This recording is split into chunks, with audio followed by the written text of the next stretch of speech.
Hello and happy Thursday out there, everybody on Facebook. This is David Albertson here waving to you on the top right of your screen. I'll be getting to talk to Keir MacMillan today about teaching here and also his new ownership here at CB Music Studios. How are you doing today, Keir? Doing okay, thanks. We're very excited. I finally get a chance to talk to you some more. I've been seeing you, of course, talking on the phone and around the studio, and it's exciting to know that you guys are really working hard on building some new services and taking what has been doing well here at CB and taking it to that next level. What I want to talk to you about, though, first is just getting to know your experience. I know that you've been a teacher at CB for a while, but I think a lot of potential parents and people out there want to get to know what your life was like before, and, of course, how you got into music, where you've studied. Tell us a little bit about that. Sure. Yeah, I grew up in a very musical family. My mom taught piano for 65 years or something like that, Wow. probably. And so we grew up with piano lessons in the house, hearing them all the time, every single day. After school, we'd come home and we'd hear 4 hours worth of piano lessons because she taught in our house. And so that was obviously one thing that built up our musical interest, and it built up our musical ear because we heard the same scales and we heard the same mistakes over and over again, and we heard the same pieces and all those kinds of things.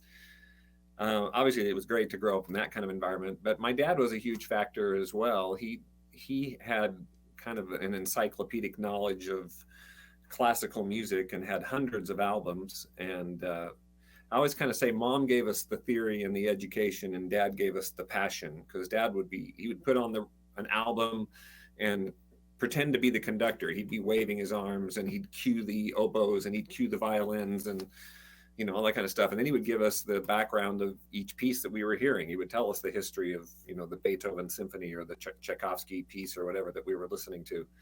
So it was a marvelous environment to grow up in. And I have 4 siblings, all of whom, at least at one time or another, were music majors. I think actually 3 of my siblings have music degrees, and so it was just a commitment to music in our house and the arts from the very, from my earliest memory.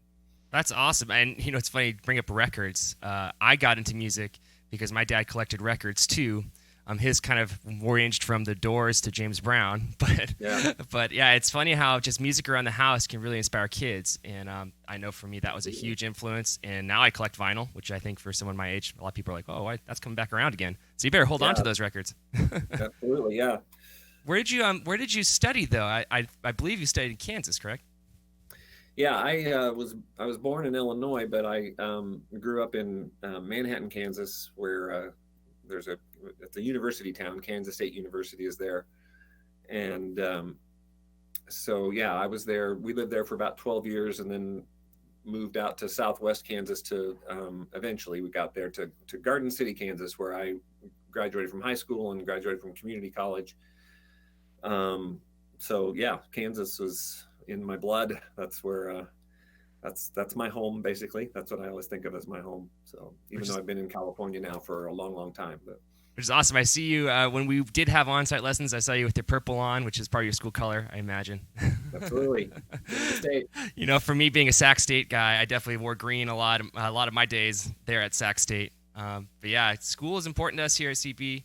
Obviously, you are studied, and a lot of teachers are studied. For those of you who've been following along, you've probably noticed that we have a lot of great teachers. Sac State grads, and even last week we talked to Helena, was from Humboldt University. Right. So we definitely believe in education here, and that's part of us helping teach students, I think, to achieve. And we know what it's like to work through creating your own goals and working with teachers. And so that's something I think is really important. I did want to move it back into a CB since you guys just took new ownership of the studio. A lot of people might not even know that you've been teaching here for quite a while. So how long have you been teaching at CB Music Studios? Yeah, I think I don't remember the exact year. I'm thinking because CB started in 2006, and Chuck and Betty, were hence the term CB. Chuck and Betty Price. They started at a location, fairly close to here, in 2006. That as they've talked about in their history, and is in the it's on our Facebook page and our website and so on, the history of CB is started as basically a 2-room music teaching studio with 1 or 2 teachers. I can't remember. I don't think I was one of the very first teachers, but I was one of the first 5 at least or something, because I taught at that first studio that they had that only had like 2 rooms in it. So that was 2006 or 2007. So it must have been very shortly after they got started. So it wasn't consistently all the way from 2006 to now, but it, off and on over the last 14 years, I've been involved with the Price's mission, Chuck and Betty's mission to, for music education in this area, and as a private teacher. So yeah, and I can definitely remember the 2006 location. That's when I graduated high school. I went to Oakmont High, and I started teaching at that location too, because it was right behind the Safeway, right by the corner of Kirby and Vernon. And it's grown from 2 rooms, like you said, to how many rooms do we have now? We have 9, I believe, and 2 full-size rooms, or actually more like 3, where we can actually fit a whole band in, and that kind of thing. But the smaller rooms too, that are a little more intimate for one-on-one teaching. Yes, and especially we have acoustic pianos, which is something I think people would be curious to know. Yeah, I'm sorry. What you said? We have acoustic pianos. You said? Yes, and in all the lesson rooms, it seems like we do have acoustic pianos, and we've even had in the past, of course, group classes, as well as exactly. I think there's even art classes and such. Not currently, we're focusing on the online model, but we do offer a lot. And as a matter of fact, speaking of things we offer, Keir, I think you're probably one of the few teachers who teaches more instruments than I do. I know that you teach a lot of instruments. Why don't you tell us a little bit about all the instruments you teach? Yeah. Again, that kind of goes back to my upbringing, because I had, my mom started us all on piano when we were 4 or 5 years old. So piano is one of my instruments. I wish I had studied that a little more intensely, because I dabble at piano. I teach enough to be able to teach beginning and intermediate piano, but I wish I could play better, I guess is all I'm saying. But then when I was 10, we had a guitar in the household. One of my older brothers was playing guitar, so I started to pick up the guitar. When I was in 4th grade, I started in band on clarinet. And once I started to get into high school, or junior high and high school, I wanted to play in the jazz band, so I picked up saxophone. And then when I was in high school, I became a huge fan of a great jazz trumpet player named Maynard Ferguson. So I decided I wanted to become a trumpet player as well.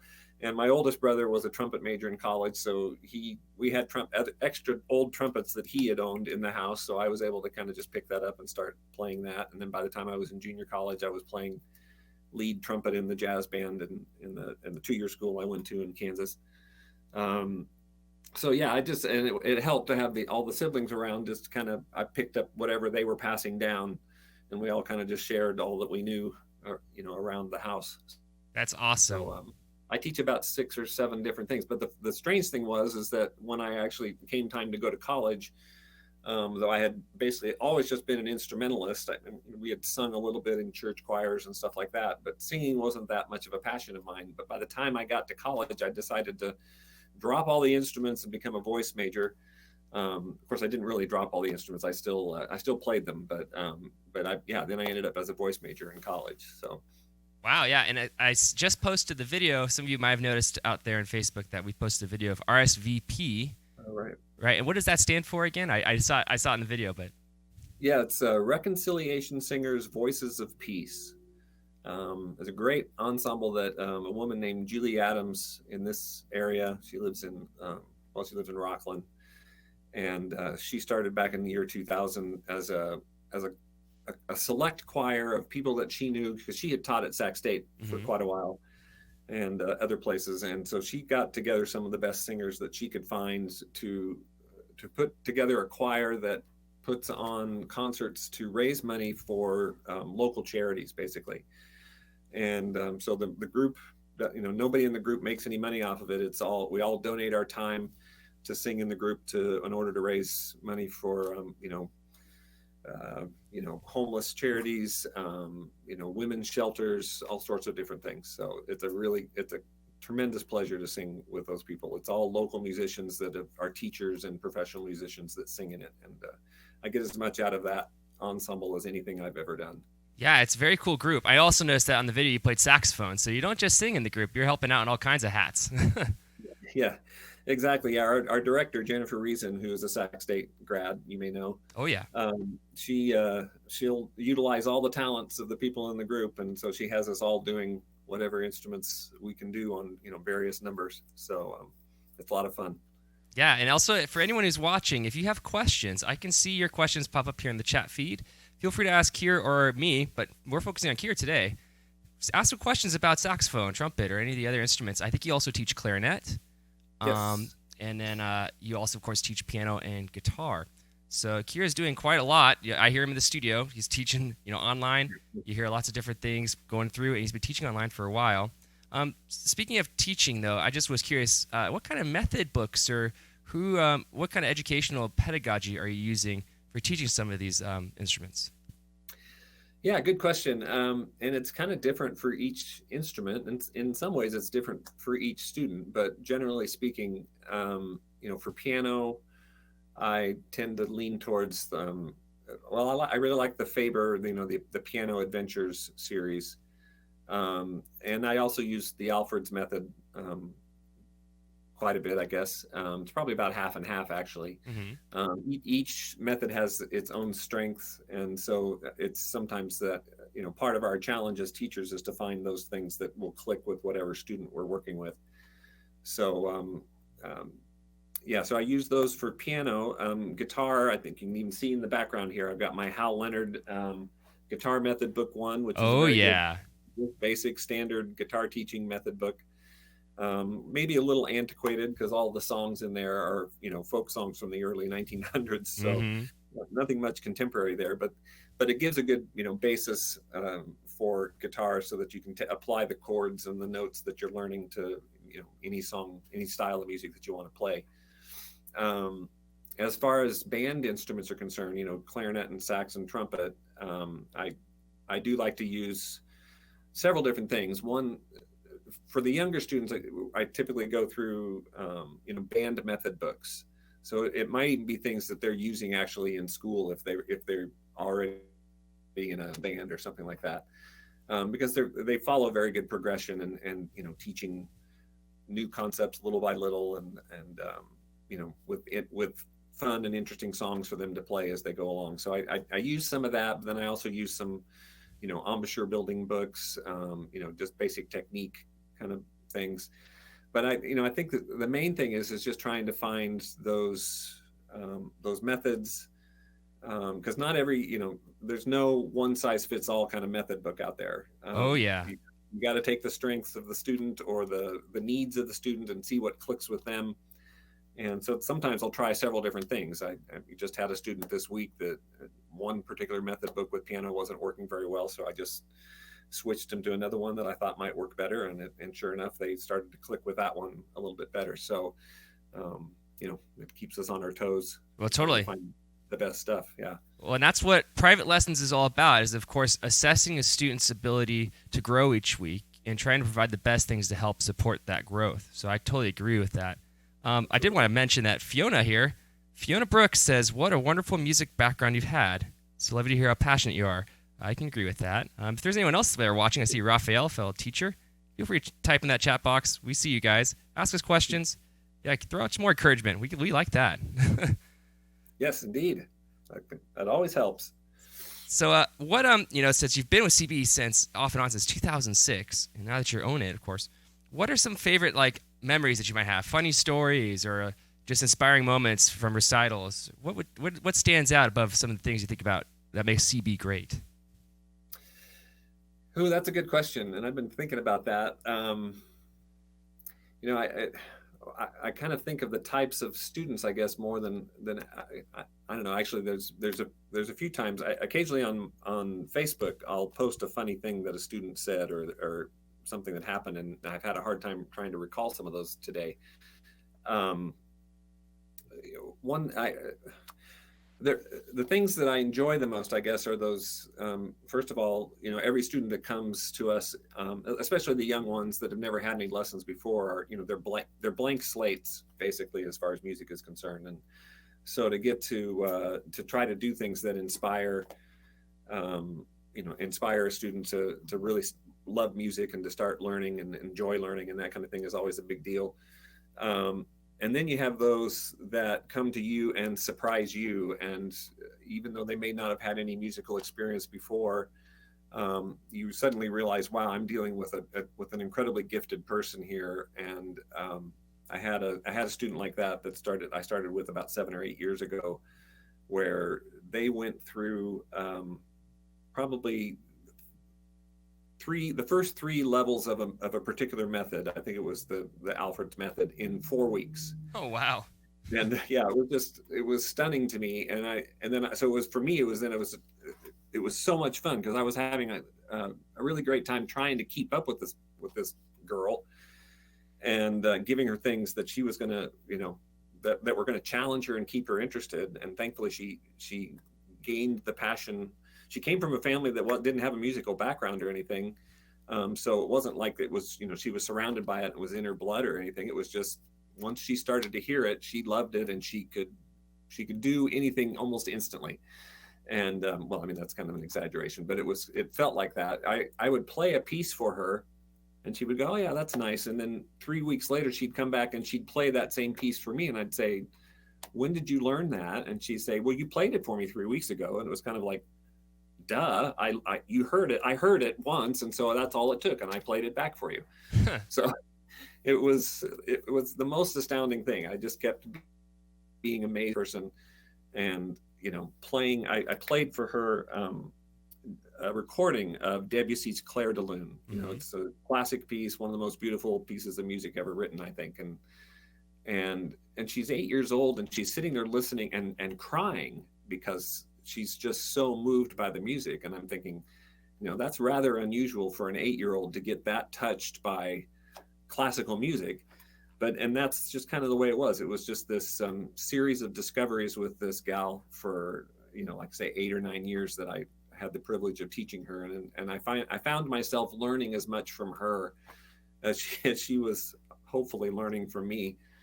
And so that's just kind of one thing that stands out, because she was a very special, gifted child. But there are funny things. I remember seeing, I remember a child trying to play through a piece and stopping and going, this piece would be really easy if I just knew how to play piano.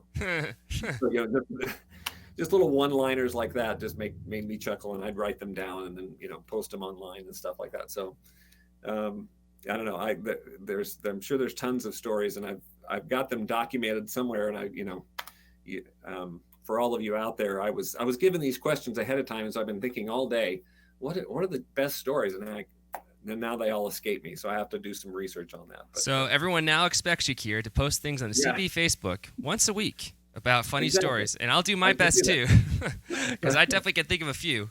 It sounds like what you just said about how you've grown with CB, and you've seen some really talented students, and you've seen students who've had struggles and helped them through it. That I can see that CB has attracted the people that you've really connected with. And not only that, CB is a very special studio, I think, because I've also been involved for a long time. What makes CB Music Studios special to you, other than just the people? That are the students, I should say. Yeah, I think it all just goes back to the mission and that's kind of the goal, I guess, that Chuck and Betty Price had when they first started it. I was just thinking today, I had an experience where I was working with this guy for a year or two who had a plan to open up a chain of music studios in the area.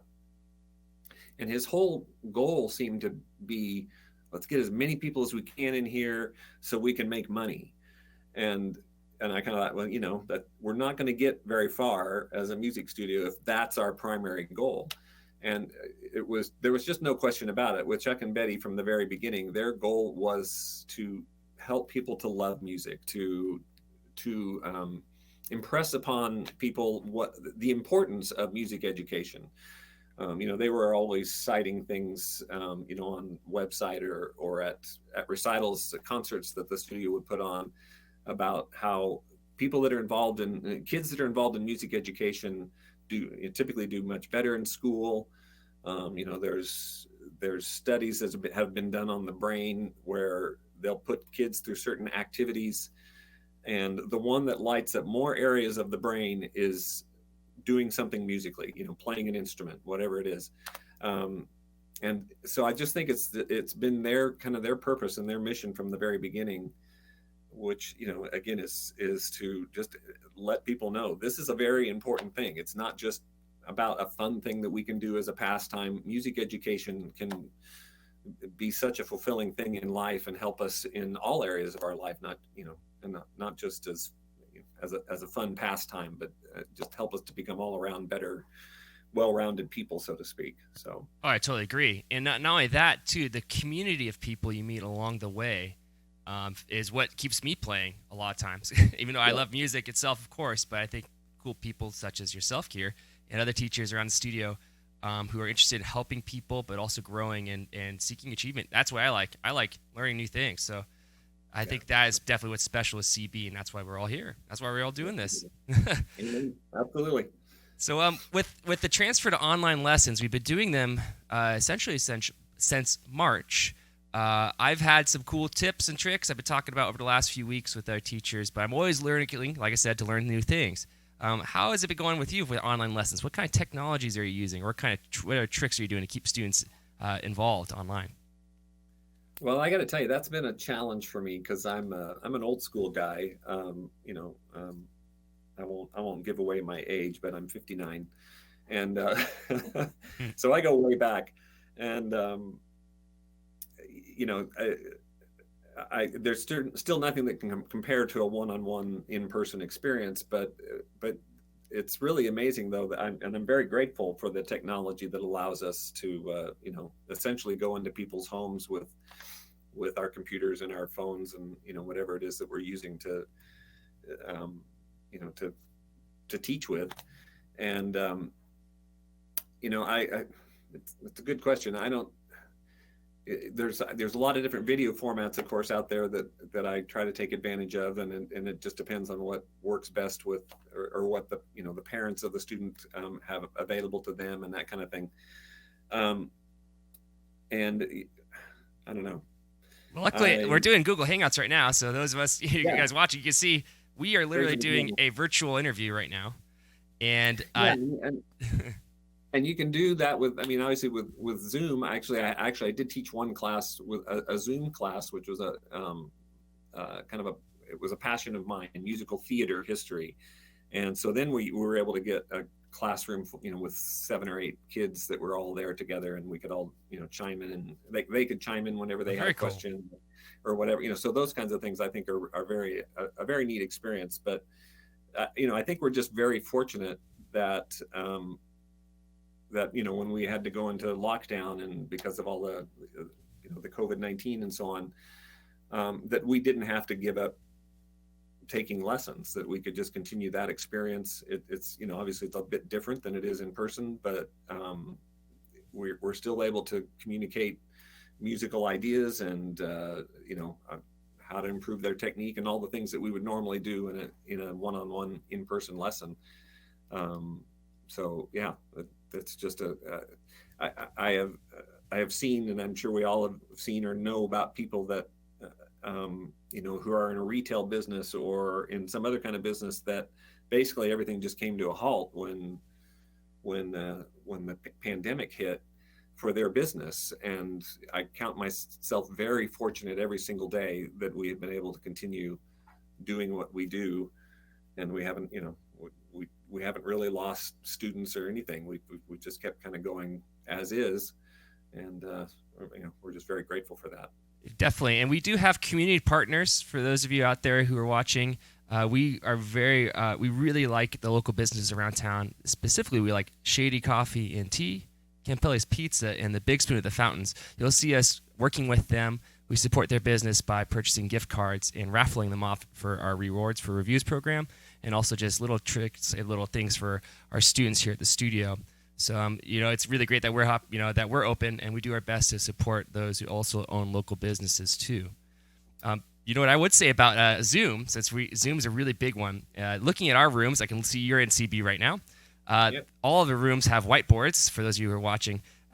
all the students or the studio rooms are very well equipped. So once the time comes and on-site lessons are safe, you can see we're also disinfecting things.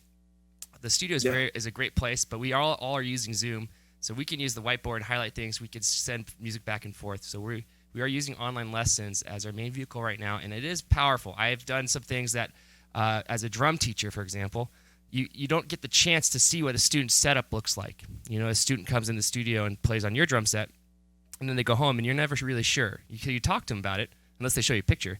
But now you can kind of see I could help students arrange their drum sets, and not only that, they get practice on what they're used to, which is kind of cool. Same thing with, I imagine, even with guitar, I've been teaching kids online when they plug into a guitar amp, I can hear their sound and give them feedback on their sound, which isn't something that on my equipment in the studio, they might not get as much out of, but even just something simple like that, being able to help them dial in tones and understand how to use technology better is really important. That's what these online lessons do help a lot with.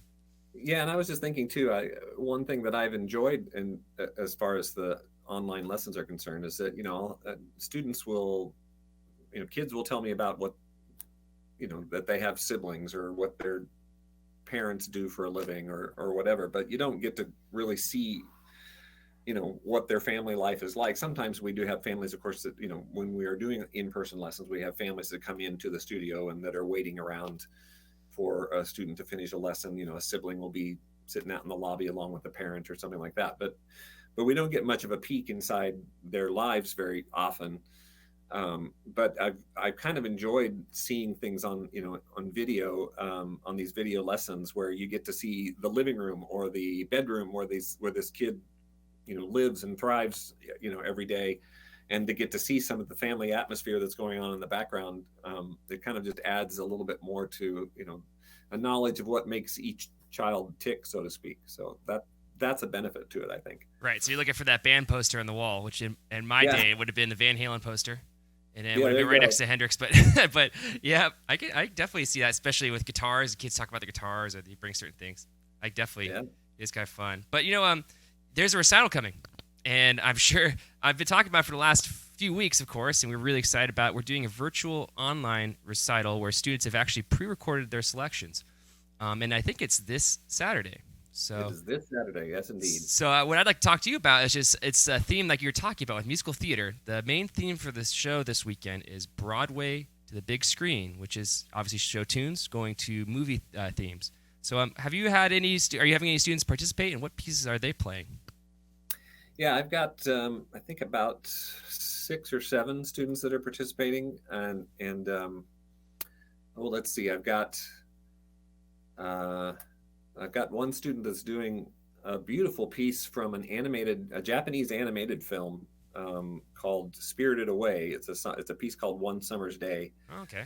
It's written by a Japanese composer who has written a whole lot of soundtrack music, and it's just absolutely stunning music. So it's a really gorgeous piano piece. I would highly recommend everybody tune in just to listen to that. But I've got people that are playing, selections from West Side Story, from Sound of Music, just Star Wars is a big thing. Of course, a lot of kids love to do that kind of thing. And I actually have a trumpet student that put together his own medley. Oh, yeah. Of 3 or 4 different well-known Star Wars themes, like Imperial March and the main theme and things like that. So, and he just took it upon himself to put his own medley together, and it came out really, really well. So I'm looking forward for people to hear that, because that kind of stuff, it's just as good, of course, if somebody takes a piece that's already been written and they're learning the music and playing that, but to also have some of those students that have just kind of gotten very creative and put their own kind of arrangements together is pretty cool. So definitely, yeah. And I've seen some of the videos already. I actually have the video, which we're going to be streaming to the parents involved this weekend. And you might see on the Facebook, so make sure you like and follow our page. There's lots of little funny humor things. The kids are very clever in how to kind of create little gags and make it fun for them, which a recital for a student can be very daunting. I've had students who've really thrived in it, and others that were really nervous about getting in front of people. But what's kind of nice about this is that they have the ability to kind of see what their performance could be like before they do it, and they kind of get comfortable now, so then in the future they'll probably be much more likely to participate, which we do 2 big recitals here. Speaking of that, we have the next one I think will be in December, which we're hoping, of course, that we could do it on site. But yeah, we do 2 big recitals, and I think it's really important. I'm really excited to see it. Do you have any? I think you've seen some of the footage too. Did you see anything that you thought was pretty clever or interesting? Yeah, I think we might be even thinking of the same thing. There was, there's a couple of students that got really creative with their presentation, and it made my wife Tonya, she's the co-owner here, and she and I were going through all the videos that the kids were sending in, and we're definitely having a good laugh at some of the things the kids put together. That's the one kind of cool thing, is that again, there's nothing to replace the in-person experience and the energy that you get with an audience that's sitting out there waiting for you to perform. But we're all compensating right now in the best ways that we can. And so now some of the students are taking these video projects very seriously and thinking, well, instead of me just sitting down and playing a piece, and even though that might be very nice, we're going to add a little theatrics to it and make it a little bit more amusing and so on. So they've had the chance to get very creative with this, and I think people will really enjoy it when they see it. Totally. Yeah, and I'm excited to share it. We'll be sharing it with you guys over the next coming weeks too. So make sure you, like I said, like and follow our page if you haven't. And if you're here and you just logged on, you have a question for Keir, who is the owner and also, of course, the music teacher here at CB Music Studios. Feel free to type in the chat box. I can see some new people have just joined us. I even see Tonya, the co-owner. MacMillan has said hello. Hi, Tonya. We hope you're doing well. Right over there. Yeah, exactly. So other than that, I think let's get back to records. I love collecting vinyl myself. And this is something I think for parents out there, kids do they're definitely influenced by what you're listening to. And what are you currently listening to now, Keir? Of course, you have kids, and I'm sure I actually saw a video that your kids were doing a Stephen Stills Nash song, I think. Yeah, Crosby, Stills and Nash. We did Helplessly Hoping, one of their great tunes. And all of my kids, they got involved in creative careers and have done a lot of singing and dancing and other things around the world, actually. As far as what I'm listening to, I have been a huge fan of vocal jazz going way back to the early 80s, when I first got turned on to groups like Manhattan Transfer and Take Six and the Real Group and a bunch of groups like that.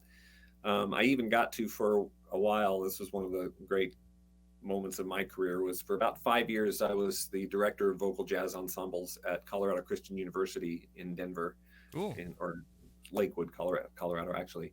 So I've always got some kind of vocal jazz going on in my car, but I also tend to like a lot of classic rock. So you'll see a lot of Deep Purple and Van Halen, as you mentioned, and of course the Beatles and Queen and that kind of stuff. So I'd like to roll up the windows, crank up the stereo to 11, and play the music as loud as possible as I drive around sometimes. So we know it's you. We know it's you. But then the next day I'll be in the mood for something else. I'll put on a symphony, Tchaikovsky's Fourth or something like that. So it just depends on the mood, I guess. Yeah, and it's funny that you mentioned vocal jazz. My wife and I met at Sierra College, and she's a singer, and she sang in the jazz choir there. I played guitar. So it's kind of funny how, I remember playing some of those Manhattan Transfer songs. And they're pretty impressive, harmony and arrangements. So I could totally see why you're inspired and influenced by it. And it's cool for those parents out there who have older kids who are considering community college at this time. There are so many great opportunities to study in the junior college level. And I definitely highly recommend both American River and Sierra College, which both have great programs. So if you guys are out there and you're not sure what your kid's going to do, things are kind of tough with the university system right now, I would definitely consider enrolling in junior college and checking out their programs. And in the meantime, too, maybe take lessons if you want to see what being in a music program is like, because a lot of us have done music school before. Absolutely. Yeah, I've been very impressed with the 2-year schools around here, ARC, American River College, and Sierra. They both have really excellent music programs. And then a gal that actually, for at least a brief period anyway, I sang in RSVP with, who directs the vocal jazz groups at Sac State, who's Gao Vang Williams, who's just phenomenal director and musician, and so yeah, there's lots of really good music education in this area. Most definitely. And like I said, I went to Sac State, so I definitely know who you're talking about. And the program there is pretty amazing for jazz. It was a really good program. I almost went to San Francisco State myself until I realized how good the school was here. And that's the thing, is a lot of people out there, if you haven't heard of CV before, you should definitely check out our website, our YouTube channel, because there's great teachers. You don't have to go very far. And with online lessons being as convenient as they are, you can start anytime. So check us out. Before we leave, I would like to ask you for just some basic tips, because we're all here to learn. What would be some basic tips for some of the instruments you teach? Because you teach a lot, so you got to tell us a little bit about what it's like to get started with saxophone. What age should you start on piano, or what's the best reed? I don't know. You're gonna have to help me out here. I don't teach those instruments, but give us some tips. Well, that's a good question.